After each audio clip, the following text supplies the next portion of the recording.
La Commission des affaires européennes de l'Assemblée nationale a examiné ce mercredi une proposition de résolution des Républicains visant à inscrire les frères musulmans sur la liste européenne des organisations terroristes. Et pour en parler, nous accueillons la députée Constance Le Grip. Bonsoir Constance Le Grip, merci d'avoir accepté notre invitation sur i24 News. Alors, quelle a été la conclusion de cette commission? La France a-t-elle fait un pas vers l'inscription des frères musulmans sur la liste des organisations terroristes?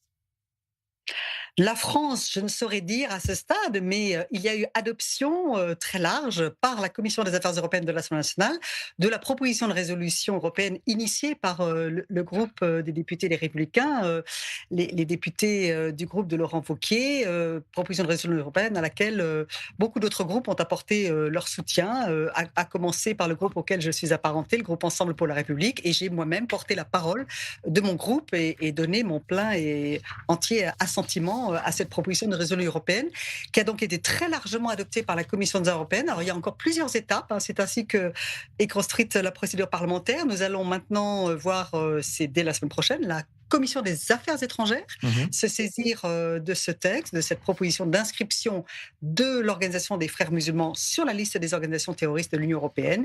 Et puis ensuite viendra le débat en séance publique dès le jeudi 22 janvier. Donc rendez-vous dans l'hémicycle de l'Assemblée nationale du Palais Bourbon à Paris pour voir les positions des uns et des autres. Mais en tout cas, nous avons voulu très largement, nous, députés de la République, affirmer un certain nombre de principes, dire à quel point la menace islamiste telle qu'elle est véhiculée, propagée, portée par les frères musulmans est réelle, dangereuse, et que nous souhaitons qu'il puisse y avoir un mouvement général pour que cette organisation soit considérée comme terroriste, portant une idéologie qui peut déboucher sur la violence terroriste.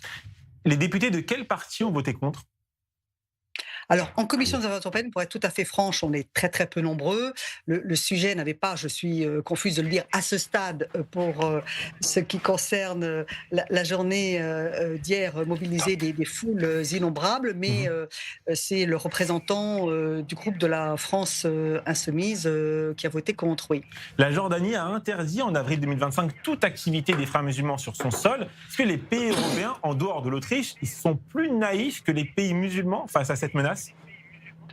Je suis pas sûre qu'il y ait encore beaucoup de naïveté, même s'ils n'ont pas le même passé qu'un certain nombre de pays du Proche et du Moyen-Orient, c'est le moins qu'on puisse dire. Mais enfin, nous commençons quand même à connaître, je dirais très cruellement et très lourdement, le prix que nous avons eu à payer du terrorisme islamiste, avec près de 300 victimes depuis 2012, rien que sur le sol français, du terrorisme islamiste. Et il y a un certain nombre de rapports, des rapports parlementaires, une commission d'enquête parlementaire qui a débouché tout récemment, dont j'étais membre, également un rapport remis au ministre de l'Intérieur qui faisait le point très précisément sur ce qu'est le séparatisme islamiste, ce qu'est la mouvance frériste et la manière dont elle véhicule une idéologie non seulement séparatiste, mais une idéologie susceptible d'alimenter un chemin vers la radicalisation, y compris la radicalisation violente. Donc je pense que en France, les pans de naïveté ou d'ignorance ont fini par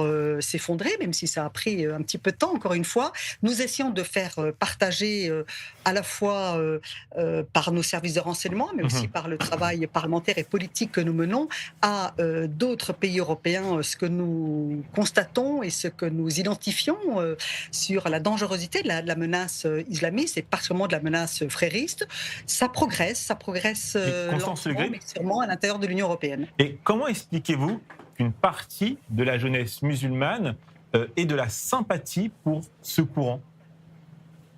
Alors, je ne sais pas si on peut parler de sympathie pour ce courant-là à proprement parler, mais il est vrai, je ne sais pas si je connais les études d'opinion et j'ai beaucoup travaillé comme d'autres sur ce sujet. Je sais la séduction exercée de manière assez forte à certains égards par certains courants religieux radicaux, traditionnalistes, qui ont une forte charge, je dirais, identitaire et émotionnelle sur une grande partie de notre jeunesse. Je ne sais pas justement si c'est l'intégralité de ce que représente le frérisme Mhm. qui est vraiment connu de certains de nos jeunes compatriotes musulmans. Je veux parler que des musulmans vivant en France. Et justement, l'une des motivations que nous avons les uns et les autres dans les travaux que nous faisons, les rapports que nous portons à la connaissance du public, avec encore une fois le travail très intéressant qui a été fait